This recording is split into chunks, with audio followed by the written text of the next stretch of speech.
আসসালামু আলাইকুম ওয়া রাহমাতুল্লাহ। প্রিয় দর্শক, আজকের ভিডিওতে যে 5টি আমলের কথা আমি আপনাদেরকে বলবো, এই আমলগুলো করতে বড়জোর 1 মিনিট বা 2 মিনিট সময় লাগবে, কিন্তু এর ফজিলত হলো হাসরের ময়দানে নেকের পাল্লায় এই আমলগুলোর ওজন অনেক ভারী হবে ইনশাআল্লাহ। আপনি কি চান যে মৃত্যুর পর হাসরের ময়দানে যখন আপনার আমলনামা ওজন দেওয়া হবে তখন মিজানের ডান দিকের নেকের পাল্লাটা ভারী হোক? যদি আপনি এটা চেয়ে থাকেন তাহলে আজকের এই 5টি আমল আপনার জন্য ইনশাআল্লাহ। আজ থেকে এই 5টি আমল শুরু করবেন, মৃত্যু পর্যন্ত করবেন, মিজানের পাল্লা অবশ্যই ভারী হবে ইনশাআল্লাহ। তাহলে চলুন একে একে প্রত্যেকটি আমলের সাথে আপনাদেরকে পরিচয় করিয়ে দেই। প্রিয় দর্শক, আজকের ভিডিওর 5টি আমলের মধ্যে সর্বপ্রথম আমলটি হচ্ছে সুবহানাল্লাহি ওয়া বিহামদিহি সুবহানাল্লাহিল আজিম। আবু হুরায়রা রাদিয়াল্লাহু তাআলা আনহু থেকে বর্ণিত হাদিসে রাসূল সাল্লাল্লাহু আলাইহি ওয়াসাল্লাম বলেন, দুটি বাক্য এমন রয়েছে যা বলা সহজ, আমলের পাল্লায় অনেক ভারী, আর আল্লাহর কাছেও অধিক পছন্দনীয়। সেটি হলো সুবহানাল্লাহি ওয়া বিহামদিহি সুবহানাল্লাহিল আজিম। বুখারী শরীফের হাদিস। জাবের রাদিয়াল্লাহু তাআলা আনহু থেকে বর্ণিত এক হাদিসে রাসূল সাল্লাল্লাহু আলাইহি ওয়াসাল্লাম বলেন, যে ব্যক্তি সুবহানাল্লাহিল আজিম ওয়া বিহামদিহি পাঠ করে তার জন্য জান্নাতে একটি খেজুর গাছ রোপণ করা হয়। তিরমিজি শরীফের হাদিস। প্রিয় দর্শক, মানুষের এখন নানা ধরনের ব্যস্ততা, কাজের ভিড়ে নিয়মিত নফল ইবাদত করা হয়তো অনেকের সম্ভব হয় না, কিন্তু যে কোনো মুহূর্তে আল্লাহ তাআলার প্রশংসায় তার জিকির করা অনেক সহজ। এতে কোনো সময় ক্ষেপণ হয় না, কাজেও ব্যাঘাত সৃষ্টি করে না। তাই সহজ আমল হিসেবে অত্যন্ত উপরোক্ত বাক্য দুইটি নিয়মিত পড়তে পারি। এতে অজ্ঞাতে ঘটে যাওয়া আমাদের বিভিন্ন গুনাহ আল্লাহ তাআলা মাফ করে দিবেন।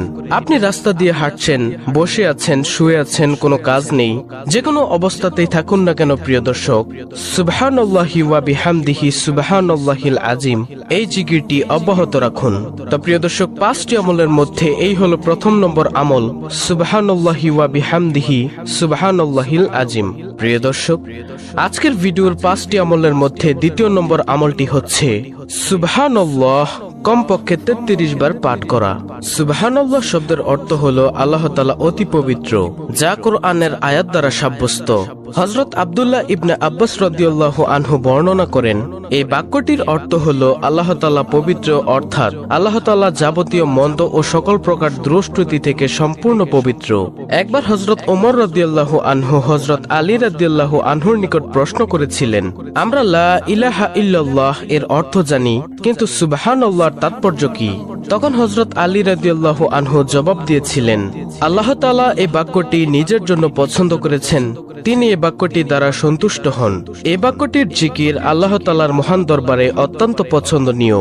হযরত সাদ ইবনে আবি ওয়াক্কাস রাদিয়াল্লাহু আনহু বলেন, আমরা রাসূলুল্লাহ সাল্লাল্লাহু আলাইহি ওয়াসাল্লামের নিকট ছিলাম, তিনি বললেন, তোমাদের মধ্যে কোনো ব্যক্তি প্রত্যেকদিন 1000 নেকি অর্জন করতে সক্ষম কি? তন্মধ্যে একজন বললেন, আমাদের মধ্যে কোনো ব্যক্তি কিভাবে 1000 নেকি অর্জন করবে? তখন রাসূল সাল্লাল্লাহু আলাইহি ওয়াসাল্লাম বললেন, 100 বার সুবহানাল্লাহ বললে তার জন্য 1000 নেকি লেখা হবে, অথবা তার 1000 পাপ মোচন করা হবে। মুসলিম শরীফের হাদিস, মিশকাত শরীফের হাদিস। পরিশেষে আল্লাহ তাআলার পবিত্রতা বর্ণনা করেছেন ফেরেশতারা, যার বাস্তব শিক্ষা কোরআনে কারিমে তুলে ধরা হয়েছে। রাসূল সাল্লাল্লাহু আলাইহি ওয়াসাল্লামের হাদিস দ্বারা ফজিলত বর্ণনা করা হয়েছে।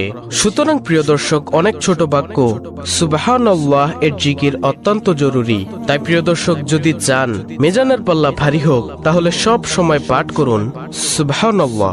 আল্লাহ তাআলা মুসলিম উম্মাহকে সকাল সন্ধ্যায় এ জিকির করার তৌফিক দান করুন, আমিন। প্রিয় দর্শক, 5টি আমলের মধ্যে তৃতীয় নম্বর আমলটি হচ্ছে আলহামদুলিল্লাহ এর জিকির করা। আলহামদুলিল্লাহ শব্দের অর্থ সমস্ত প্রশংসা মহান আল্লাহর জন্য। যে কোনো উত্তম, আনন্দময় ও শুভ খবরে ভালো কিছুর জন্য এটি বলা হয়ে থাকে। পছন্দনীয় কিছু দেখলে বা শুনলে আলহামদুলিল্লাহ বলতে হয়। হাদিসে আছে, আল্লাহর মহত্ব বর্ণনা ও প্রশংসার জন্য আলহামদুলিল্লাহর চেয়ে উত্তম বাক্য আর নেই। তিরমিজি শরীফের হাদিস। হাদিসে আলহামদুলিল্লাহকে সবচেয়ে উত্তম দোয়া বলা হয়েছে।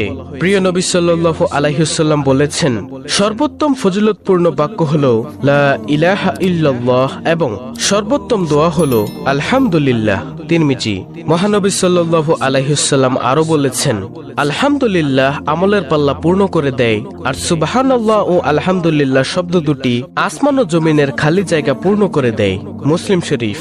যে কোনো অবস্থাতেই থাকুন না কেন প্রিয় দর্শক, আলহামদুলিল্লাহ এই জিকিরটি অব্যাহত রাখুন। তারপরে ৪র্থ নম্বর আমলটি হলো লা হাওলা ওয়ালা কুওয়াতা ইল্লা বিল্লাহ। লা হাওলা ওয়ালা কুওয়াতা ইল্লা বিল্লাহ হলো জান্নাতের গুপ্তধন সমূহের মধ্যে একটি গুপ্তধন। আব্দুল্লাহ ইবনে আমর রাদিয়াল্লাহু আনহু বর্ণনা করেন, রাসূলুল্লাহ সাল্লাল্লাহু আলাইহি ওয়াসাল্লাম বলেছেন, পৃথিবীর বুকে যে ব্যক্তি বলে লা ইলাহা ইল্লাল্লাহু ওয়াল্লাহু আকবার ওয়ালা হাওলা ওয়ালা কুওয়াতা ইল্লা বিল্লাহ, তার অপরাধগুলো ক্ষমা করে দেওয়া হয়, যদিও তা সাগরের ফেনারাশির মতো পরিমাণ হয়। সুবহানাল্লাহ। তিরমিজি শরীফের হাদিস নম্বর 3460। এই দোয়াটির অর্থ হচ্ছে, আল্লাহ তাআলা ছাড়া কোনো উপাস্য নেই, আল্লাহ সুমহান, আল্লাহর সাহায্য ছাড়া পাপ মুক্তির কোনো পথ নেই, আল্লাহর সাহায্য ছাড়া ইবাদতের কোনো শক্তি নেই। এটি একটি গুরুত্বপূর্ণ বাক্য। এর ফজিলত সওয়াব অনেক বেশি। যখন মানুষ নিজের সক্ষমতার বাইরে কোনো পরিস্থিতি ও কাজের মুখোমুখি হয় যা সম্পাদন করা তার উপর কষ্টসাধ্য হয়ে পড়ে, তখন এই বাক্যটি পড়তে হয়। এছাড়া শয়তানের কোনো প্রতারণা ও আক্রমণ থেকে বাঁচার জন্য এই দোয়াটি পড়া হয়, লা হাওলা ওয়ালা কুওয়াতা ইল্লা বিল্লাহ। এটি পাঠ করে দোয়া করলে দোয়া কবুল হয়। বাড়ি থেকে বের হওয়ার সময় পাঠ করলে নিজেকে হেফাজত করা যায় এবং শয়তান দূরে সরে যায়। তাই প্রিয় দর্শক, যদি চান জান্নাতের গুপ্তধন পেতে, যদি চান মিজানের পাল্লা ভারী হোক, তাহলে সব সময় পাঠ করুন লা হাওলা ওয়ালা কুওয়াতা ইল্লা বিল্লাহ। প্রিয় দর্শক, আজকের ভিডিওর 5টি আমলের মধ্যে সর্বশেষ আমলটি হলো নবীজি সাল্লাল্লাহু আলাইহি ওয়াসাল্লামের উপর দুরূদ পাঠ করা। যে কোনো দুরূদ, সেটা হতে পারে দুরুদে ইব্রাহিম যেটা আমরা নামাজে পড়ে থাকি, অথবা সবচেয়ে ছোট দুরুদ সাল্লাল্লাহু আলাইহি ওয়াসাল্লাম। রাসূল সাল্লাল্লাহু আলাইহি ওয়াসাল্লামের নাম শুনলে দুরুদ পড়া তার প্রতি ভালোবাসার নিদর্শন। রাব্বে কারীম রাসূলের প্রতি দুরুদ পাঠের নির্দেশ দিয়ে পবিত্র কোরআনে ইরশাদ করেছেন, নিশ্চয়ই আল্লাহ নবীর প্রতি রহমত নাজিল করেন এবং তার ফেরেশতারাও নবীর জন্য রহমতের দোয়া করে। হে মুমিনরা, তোমরাও নবীর প্রতি রহমতের দোয়া করো এবং তাকে যথাযথভাবে সালাম জানাও। সূরা আহজাব আয়াত নম্বর 56।